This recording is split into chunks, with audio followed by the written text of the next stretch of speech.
Welcome everyone, it's Johnny2B, and Hopeless Romance. We're doing another fan fiction of Simba as a Cub.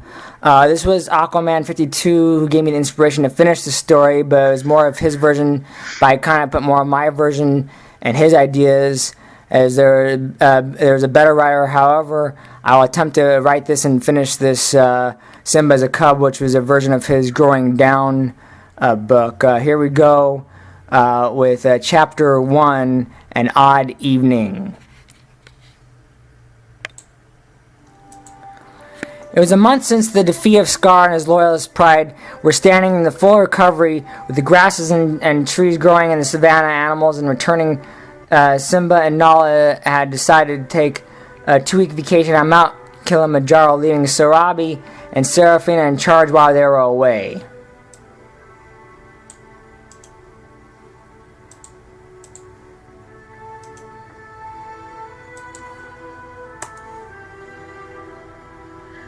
It was a nice cool 72 degrees as the sun was in the savannah, as the sunset was looking melodic this evening with all the animals preparing for their evening rituals.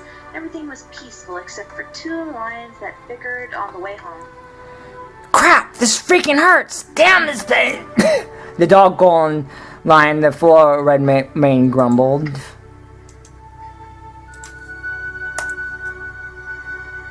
Would you shut up already? You've been like this on the entire way home with your complaining, the female cream-colored lioness with teal eyes said to her husband. Well, it's not my fucking fault that you wanted to spend our vacation climbing up Kilimanjaro, yelled back, as Simba yelled back to his wife. Oh yeah, you're the mastermind that recommended that we just go, and I said it was okay to the situation to make you happy, Nala retorted back. Oh, bullshit, Nala. I think I recall you saying how romantic a vacation on the mountain would be best getaway from the pride and of course Timon and Pumbaa.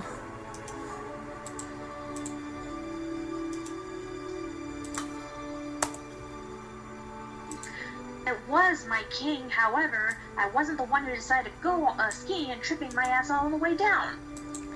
Hardy har har, no. First off, it was my shoulder I tripped and skidded on. Can't you tell the difference?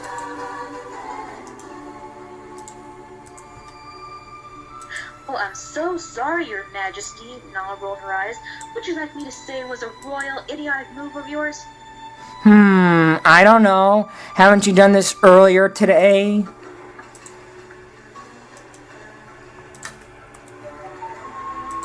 Yes, about the 7th time repeating myself, Nala stared in his eyes.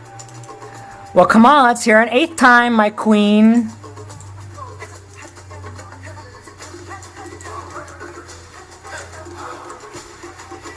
Okay then, it was your idiotic move. Satisfied? Yep, and now we're walking around in circles. No, we're not. Oh, yes, we are.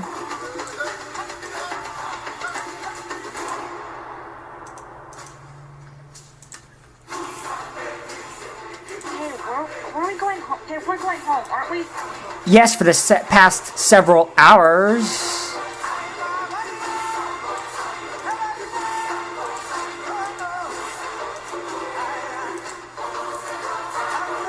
Well, if you didn't have to stop Hunt for a snack, we would have been home already. Oh, shut up.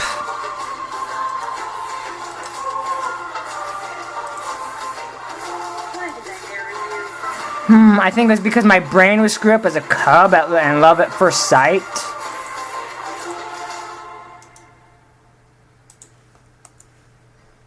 Wow, I never thought of it that way, Nala replied. Now I'll give Simba a sucker punch in the stomach. I'm okay.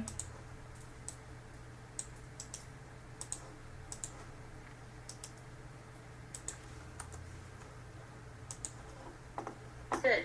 Anything else? No, I think we covered that wasn't hurting so far.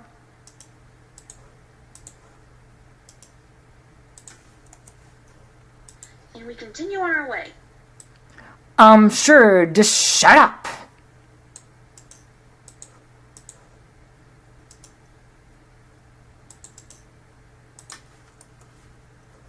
Alright then, if you'll follow me, please. It was already dusk already. All the daytime animals were asleep and only the sounds of crickets were heard. All was quiet except for the grunting of Simba J. Lion. The two lions finally approached Rafiki's baobab tree. "Hey Rafiki, you got a moment?" Simba asked.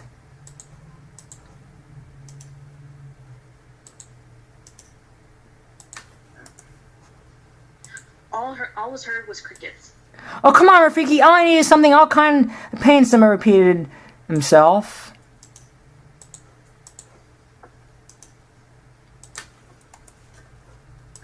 Simba, I don't think Rafiki is here. Maybe he went to heal some animals or give births? Simba, of course, wasn't listening to Nala and decided to climb the tree himself. Nala noticed him climbing the tree.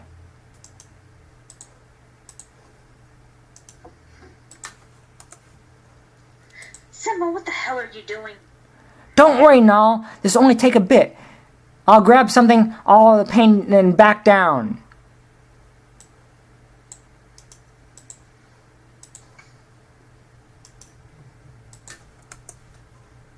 Simba, get down here or you'll get even more hurt than you are already. No answer. Simba, I'm not coming up there to get you. "I need those painkillers just in case. I don't want the border negotiations with the eastern border and Pride, and one will need to be grunting every 5 seconds or they'll thinking I'm incompetent."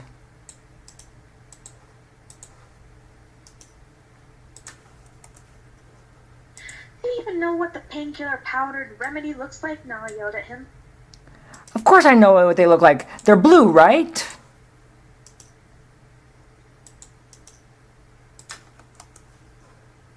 I thought they were the green stuff. "No, green's for colds and coughs. I'm confident on that."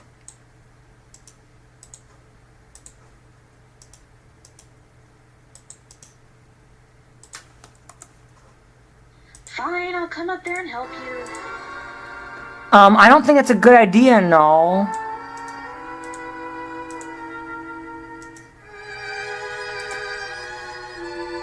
What, afraid of female help? I won't tell. No, please don't come up.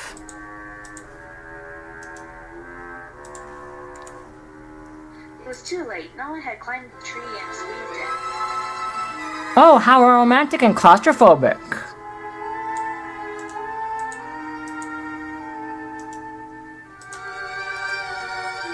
I can see that. Nala repositioned herself to face her husband. I warned you not to come up here.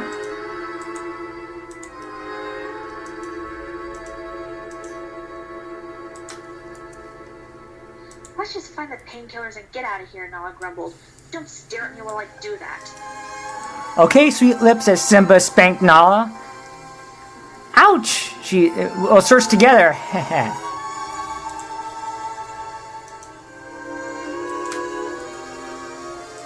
So the two lions searched for the painkiller medicine.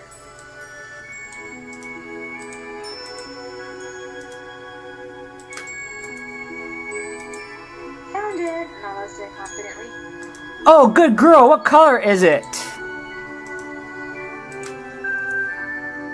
Purple, Nala grinned. "I should have known. Now let me get some of it. Let's..."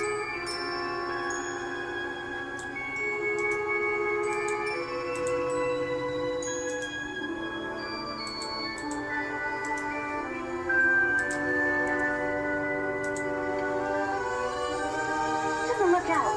Simba was free and walked into a waving branch that had various bowls and bags containing who knows what. Swayed and hit him on the back, with all the medicine powders falling down. Nala cringed as that happened. While Simba shut his eyes, all the stuff in the branch was still in its place. That was a close one as Simba opened his eyes. You know, for a minute there, I thought there I was going to go off, and just then a bowl of pink potion tended to hit him and spilling all of the pink liquid all over the mane and his face, and some of the stuff got into his mouth and nose.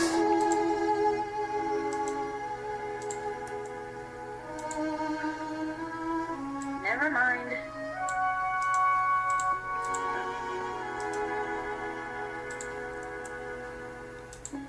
Damn it, broken into so many pieces, Nala said. Ow, my head! What is this stuff? As Simba is shaking it off.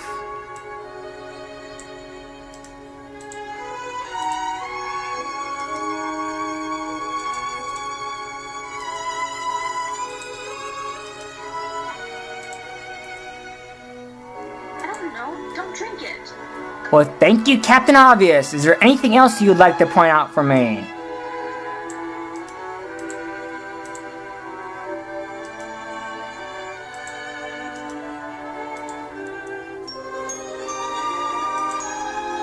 Sorry for informing you, Nala growled back. She then gave him a painkiller to rub on his shoulder. After using the painkiller on his shoulder, Simba's pain went away. The two lions climbed it out of the tree.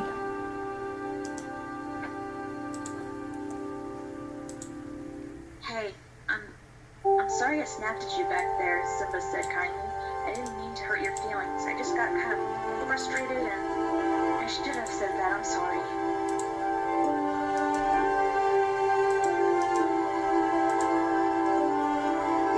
Nala looked at Simba's red eyes. It's okay, my handsome king. Simba then kissed Nala and were about to nuzzle, and when Nala broke into the embrace and looked at him with his teal eyes. Aren't you forgetting something, my love? What's that, babe?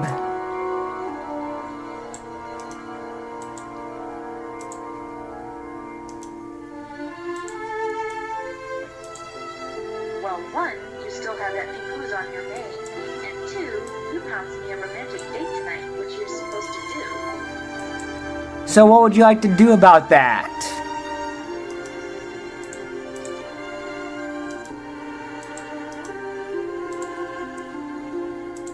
Well, there's a nice watering hole right over there, Nala pointed and gave a seductive look. I see. Simba got up and smiled his famous grin. I think I could show a good time, Simba seductively said.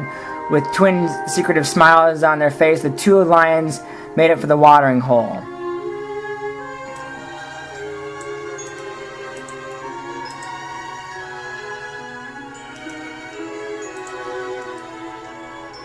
After they left for the watering hole, what they didn't realize was that an enchantment of some sorts was happening to the old baobab tree. The tree had absorbed the pink liquid, and all of a sudden was starting to produce young leaves and fresh sap.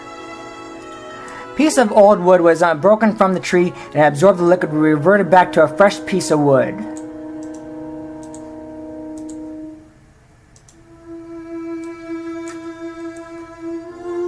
It was now close to midnight, if time were in existence in the Pride Lands. The two lions were playing in the old water hole, and of course the night was getting more and more romantic for the two lions. So did I make up for the romantic evening, sweet lips? As Simba's rubbing Nala's neck as in a sexual manner.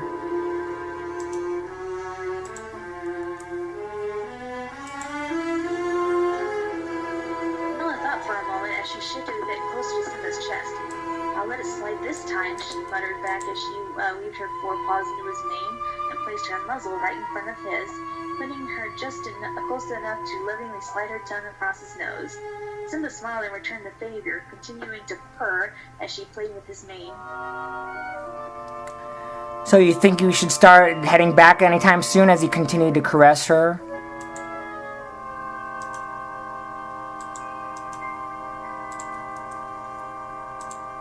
We could and should, but nah.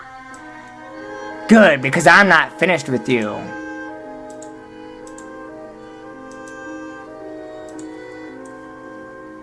Nala began to smile and continued to groom his mane. The cuddling got more intense as they were starting to have another round of sex with cuddling and love, bites and caressing. Then as Nala counted to play with his mane and stopped. What? What is it?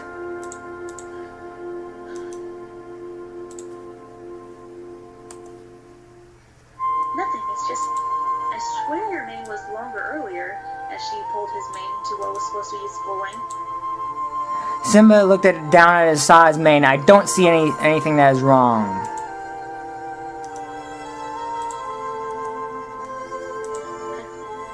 Don't know, she replied, sounding just as confused as her mate.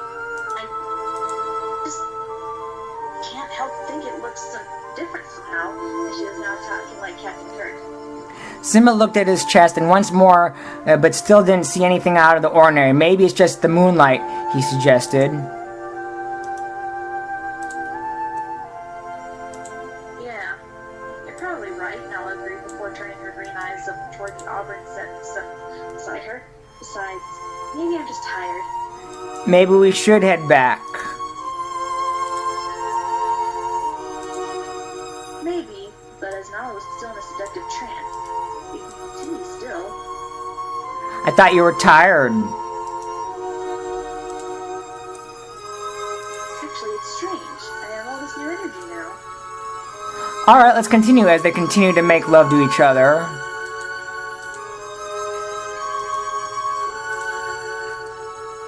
After making love for the fourth time in the night, it was time to call it quits as both were now tired. As you walked to the monolithic rock that served them for their home.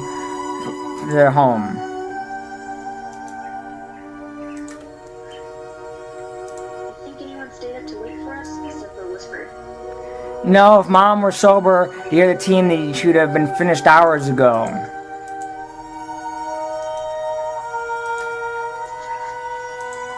Simba chuckled lightly. Anyways, I wanted to thank you for such a romantic time. Nala turned and nuzzled back to him, giving him a quick lick under the chin in good measure. It was pleasure, sweetie, Nala winked. Then she pulled back.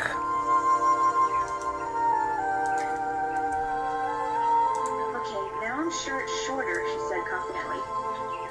My mane? Rubbing his forepaw against the back neck and self-consciously. You really think so?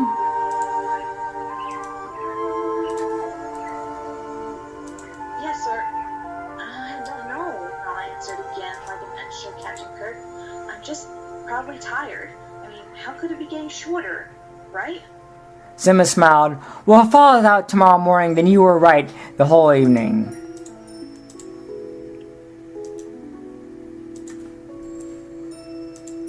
Okay, but that's my usual line anyway, Nala smiled. You're right.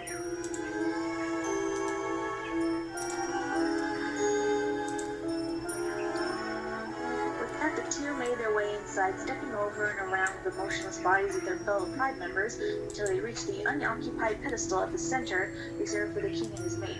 Nala reached it first and lied down on her stomach, only to have Simba lie down beside her a second later and pull gently onto her side and into his warm embrace. Nala quickly chuckled, secretly relishing in her mate's affection, and wasted no time in rolling over to face him, tucking her head under his chin. Nala yawned. Good night, Simba. Good night. I love you. Love you.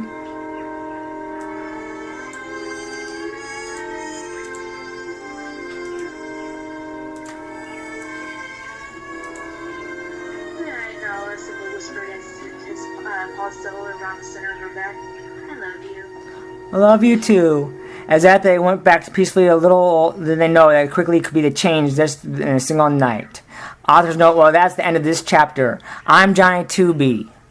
I'm Hopeless Romance. And we bring you a fine fan fiction of Simba as a Cub, Chapter 1, An Odd Evening Out. All music belongs to Alexander Courage, M. Labio, Elton John,